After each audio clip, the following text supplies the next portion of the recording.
Xanımlar və cənablar, imzalanma mərasiminə başlayırıq. Azərbaycan Respublikasının Prezidenti Cənab İlham Əliyev və Türkiyə Respublikasının Prezidenti Cənab Rəcəb Tayyip Erdoğan Azərbaycan Respublikası ilə Türkiyə Respublikası arasında müttəfiqlik münasibətləri haqqında Şuşa bəyannaməsini imzalayırlar.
Hanımlar ve canablar, Azerbaycan Respublikası Prezidenti.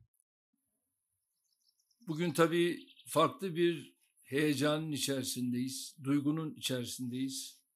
Allah'a hamdolsun ki daha önce vermiş olduğumuz sözümüzü bugün yerine getirmiş oluyoruz. 44 günlük malum bir savaşın ardından Karabağ sahiplerine hamdolsun eline geçmiş oldu ve Ermeni mezaliminden, Ermeni işgalinden kurtulmuş oldu. Şu anda tabii arkadaki fonda görülen bina aslında Ermeni mezaliminin ne yazık ki bu şaheserleri ne hale getirdiğinin bir ifadesi. Ve kardeşim de fon olarak basın toplantısında gayet anlamlı bir yeri seçmiş bulunuyor. Bir tarafta valilik binası, öbür tarafta da ne yazık ki Ermenilerin adeta yer ile yeksan etmek üzere oldukları bir bina. Tabii 15 Haziran Azerbaycan Milli Günü vesilesiyle umum milli lider Haydar Aliyev'i rahmetle anmadan geçemeyeceğiz. Ruhi için El Fatiha.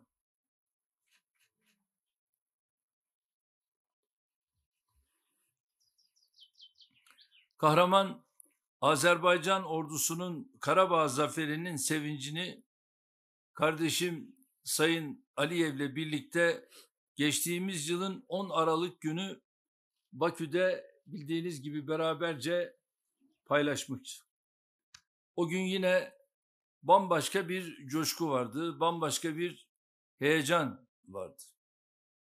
6 ay sonra bu defa kadim şehir Şuşa'da kendisiyle beraber olmaktan büyük bir memnuniyet duyuyorum. Verdiğimiz söz hamdolsun yerine gelmiş bulunuyor. Azerbaycan halkının Karabağ zaferini bir kez daha tebrik ediyorum. Tarihte birçok sanatçı yetiştirmiş, Azerbaycan'ın kültür başkenti Şuşa'dan bölgemize ve dünyaya vereceğimiz mesajların çok önemli olduğuna inanıyorum.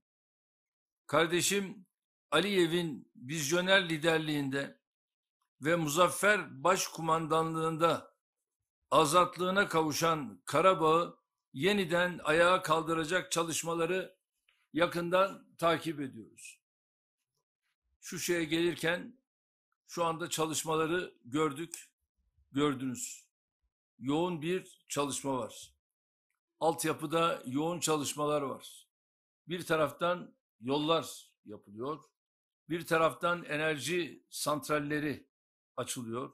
Bir taraftan yüksek gerilim hatları inşa ediliyor. Bütün bunlarla beraber tabii susuz olan bu bölge suya kavuşuyor ve bütün bu çalışmalar şu anda sürekli olarak devam ediyor. İnşallah en kısa zamanda bölge havalimanlarına da inşallah kavuşacak. İkili görüşmede de bunları bana değerli kardeşim özellikle anlattı. Ve havalimanlarına da kavuştuktan sonra buralara tabii geliş gidişler daha da artacak. Ve turizmde de bölge inanıyorum ki ciddi bir sıçramayı o dönemde yaşayacak. Tabii Karabağ tekrar eski ihtişamına ve öz kimliğine kavuşacaktır. Bundan hiç şüphemiz yok. Fuzuli, Cebrail, Zengilan, Gubatlı, Laçin, Şuşa, Kelbeçer, Ağdam, Hocavent gibi Karabağ'ın kadim yerleşim yerlerinin tekrar inkişaf ettiği günleri yakında hep birlikte göreceğiz. Türkiye olarak azatlık mücadelesinde olduğu gibi yeniden inşa faaliyetlerinde de kardeşlerimize her türlü katkıyı veriyoruz, vermeye de devam edeceğiz.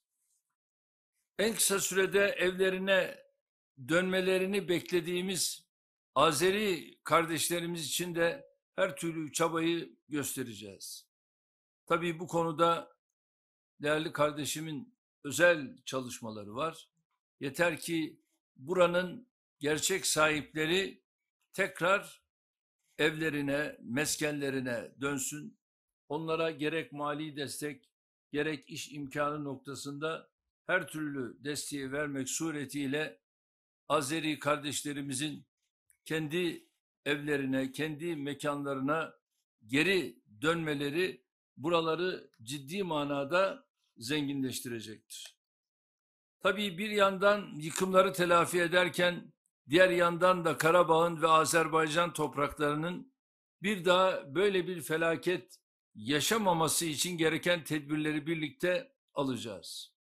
Bizim de bu konuda inşallah TOKİ ile birlikte burada bölgenin tamamında atmayı planladığımız adımlar var ve TOKİ'nin buradaki karşıt inşallah kurumuyla birlikte çalışarak bu adımları atacağız. Bölge üzerinde etkisi olan herkesi hakikatleri görmeye, Azerbaycan halkının zaferini kabullenmeye ve geleceğe bakmaya davet ediyoruz. Ateşkes anlaşmasının ardından artık bölgede tüm taraflar için yeni işbirliği imkanları doğmuştur. Azerbaycanlı kardeşlerimin bu konudaki engin gönüllülüklerinin yakın şahidiyiz. Türkiye olarak biz de coğrafi komşuluk ilişkilerimizi daha derin işbirliklerine yöneltmek istiyoruz. Ermenistan'ın kendisine uzatılan bu iyi niyet ve dayanışma elini tutmasını, ortak geleceği birlikte şekillendirme fırsatını iyi kullanmasını temenni ediyoruz. Altılı bir platform dedik. İşte bu altılı platformda bildiğiniz gibi Rusya, Türkiye, Azerbaycan, Ermenistan, Gürcistan ve İran. Ve bu altılı platformla birlikte artık istiyoruz ki bölge suhuletle, barış içerisinde yaşanan bir bölge olsun. Bu adımı atmak için biz kardeşimle beraber her türlü fedakarlığa varız. Sayın Putin aynı şekilde bu tür fedakarlıklara var ve bu konuda atılacak adımlarla bölge bir barış bölgesi haline gelmiş olur. Tabii bu tarihi fırsatın gerçekçi olmayan hevesler, söylemler ve eylemlerle kaçırılmaması en büyük dileğimizdir. Bölgedeki yeni statüye katkıda bulunmak isteyen herkesin nefret ve tahrik siyasetinden vazgeçerek barış ve işbirliğini teşvike yönelmesi şarttır. Böyle bir iklim oluştuğunda Ermenistan'la normalleşme için biz de üzerimize düşeni yapacağımızı her fırsatta söylüyoruz. Bu ümit verici sürecin Azerbaycan ile Ermenistan'ın imzaladıkları ateşkes anlaşmasını kapsamlı ve vizyoner bir barış anlaşmasıyla taçlandırmaları halinde çok daha sağlıklı yürüyeceğine inanıyoruz. Değerli basın mensubu arkadaşlarımız, değerli misafirler, kardeşim Aliyev'le biraz önce yaptığımız görüşmede ilişkilerimizi tekrar etraflıca değerlendirme fırsatını bulduk. Yüksek düzeyli stratejik işbirliği konseyi toplantısını önümüzdeki aylarda Türkiye'de yapacağız. Ve bu anlaşmayla birlikte iki ülke arasında kimlikle seyahati 1 Nisan 2021 tarihi itibariyle bildiğiniz gibi başlatmış bulunuyoruz. Bu adım karşılıklı ilişkilerimizi kolaylaştırarak bizleri birbirimize daha da yakınlaştıracaktır. İkili ticaretimizde son dönemde önemli adımlar attık. Tercihli ticaret anlaşması 1 Mart 2021'de yürürlüğe girdi. Ticaret hacmimizi 2023 yılında 15 milyar dolara çıkarma hedefimize doğru adım adım ilerliyoruz. Türkiye Petrolleri başta olmak üzere pek çok şirketimizin Azerbaycan'da önemli yatırımları bulunuyor. Aynı şekilde SOKAR başta olmak üzere Azerbaycanlı şirketlerin Türkiye'deki yatırımları bizleri memnun ediyor. Sadece Türkiye'de değil, gerekirse SOKAR'la Türkiye Petrollerinin 3. ülkelerde de yatırım yapma görüşmesini kardeşimle beraber ele aldık ve inşallah bunun üzerinde de ayrıca çalışacağız. Önümüzdeki dönemde ticari ve ekonomik işbirliğimizin kapsamını daha da genişleteceğiz. Azerbaycan'la Bakü-Tiflis-Ceyhan, Bakü-Tiflis-Kars ve TANAP gibi dev projeleri beraberce tamamladık. Bu projeler ülkelerimizle birlikte tüm bölgenin refahına ve istikrarına katkı sağlıyor. Trans-Adriyatik boru hattı projesi TAP'ın bitmesiyle ülkemiz üzerinden geçen Azerbaycan doğalgazı Avrupa piyasasındaki yerini almıştır. Bugün değerli kardeşimin de ifade ettiği gibi özellikle tek millet, iki devlet temelinde yükselttiğimiz ilişkilerimizi daha da ileriye taşıyacak yeni bir tarihi adımı attık. Bu adım önemli ve bunu bundan sonraki süreçte daha da güçlendireceğiz. Güçlendirerek yolumuza da devam edeceğiz. Biraz önce kardeşimin ifade ettiği Şuşa beyannamesiyle ilişkilerimizin yeni dönemdeki yol haritasını belirledik. ve 11 A4 sayfası bu beyanname Şuşa'da bugün hayatiyet kazanıyor. Bu çok çok önemli. Ve Türkiye-Azerbaycan arasındaki bu beyannamenin içeriği birçok şeyleri kapsadığı gibi bundan sonra geleceğe yönelik adımları atarken artık sadece iki ülke değil, bölgeyi kapsayan bir kararlılığın burada yattığını görüyoruz. Türkiye olarak Kadim Şuşa'da en kısa sürede inşallah bir başkonsolosluk açmayı planlıyoruz.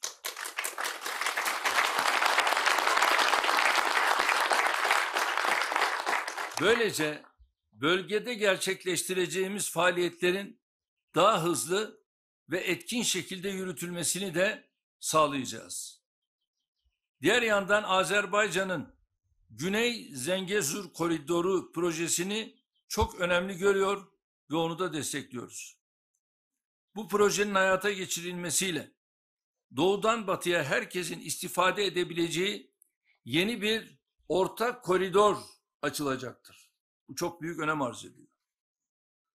Ve salgına rağmen tarımdan enerjiye, ulaştırmadan turizme, savunmadan eğitim kültüre her alanda işbirliğimizi ileriye taşımak için ortak gayretlerimizi kararlılıkla sürdürüyoruz.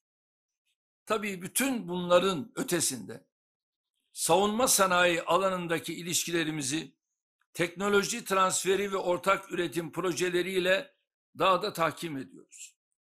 Az önce kardeşim Baykar'ın yönetiminden Haluk Bey'e bir onur madalyası verdiler ve ben de aile adına kendilerine ayrıca teşekkür ediyorum. Tabii burada İHA'lar, SİHA'lar ciddi işler gördüler ve bu savunma sanayindeki ilişkilerimiz bundan sonra çok daha farklı bir şekilde gelişecektir. Bu farklı gelişmeyle birlikte de sürekli olarak bir pazar değil, aynı zamanda Azerbaycan bu işlerde bir üretim merkezi olma imkanını da yakalayacaktır. Bizim gücümüz Azerbaycan'ın gücü, Azerbaycan'ın gücü de bizim gücümüzdür. Bu düşüncelerle Cumhurbaşkanı Sayın Aliyev'e, şahsım ve heyetime gösterdikleri sıcak misafirperverlikleri için şükranlarımı sunuyorum. Toplantımızda aldığımız kararların hayırlara vesile olmasını niyaz ediyorum. Hepinizi sevgiyle, saygıyla selamlıyorum. Kalın sağlıcakla.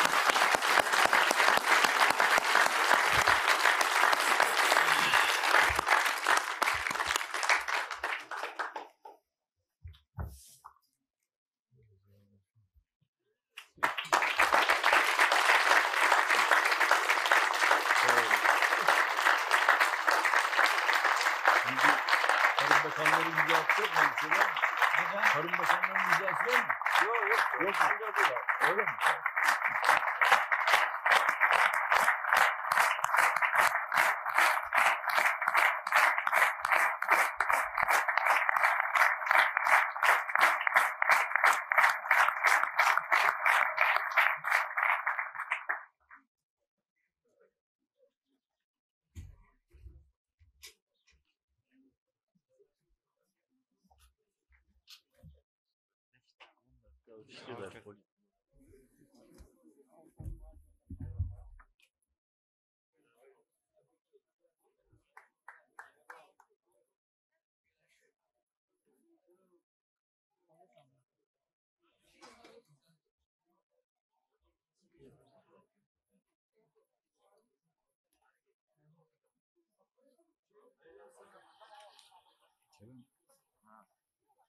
Sende şey var mı?